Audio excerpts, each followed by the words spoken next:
대장동 의혹의 핵심 인물 유동규 전 성남도시개발공사 본부장이 지난해 검찰의 압수수색을 받기 전에 이재명 민주당 대선 후보의 측근인 김용 선대위 부본부장과도 통화를 했던 것으로 드러났습니다. 이 후보 측근으로선 두 번째인데 앞서 통화 사실이 알려진 정진상 선대위 부실장의 경우 검찰 소환이 임박했다는 관측이 나오고 있습니다. 나혜인 기자의 보도입니다.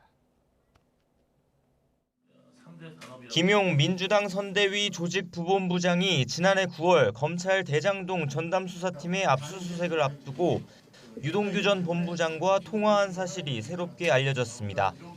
압수수색 전날을 포함해 6차례 정도 통화를 시도한 기록이 유 전 본부장의 휴대전화에서 발견된 건데 통화 기록 조회가 안 되는 영상통화 앱을 쓴 흔적도 남은 것으로 전해졌습니다.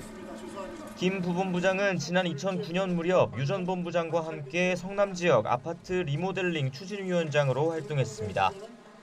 대장동 개발 당시엔 성남시 의원을 지냈고 이후 경기도 대변인을 맡았던 이재명 후보의 측근입니다. 김 부본부장은 유 전 본부장과 통화한 사실을 인정하면서도 의혹 당사자에게 사실관계를 확인한 건 지극히 정상적인 일이라며 수사자료 유출 경위부터 밝혀야 한다고 주장했습니다. 하지만 김 부본부장은 2달 전 정진상 선대위 부실장의 통화 논란이 불거졌을 땐 YTN 기자에게 자신은 유 전 본부장과 통화한 적 없다고 여러 차례 강조했습니다. 이제와 통화한 게 당연하다고 말을 바꾼 이유를 물었더니 그땐 압수수색과 관련해 괜한 오해를 살까 봐 그랬다고 해명했습니다.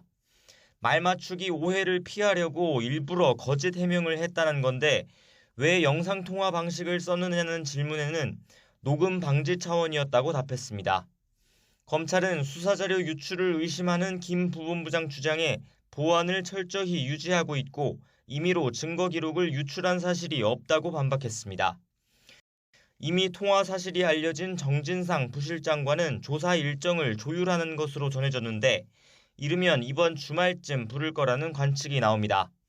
정 부실장은 지난 2015년 2월 황무성 성남도시개발공사 초대사장의 사퇴를 종용했다는 의혹으로 고발돼 있는데 다음 달이면 7년인 직권남용 혐의 공소시효가 끝나 남은 시간이 많지 않습니다.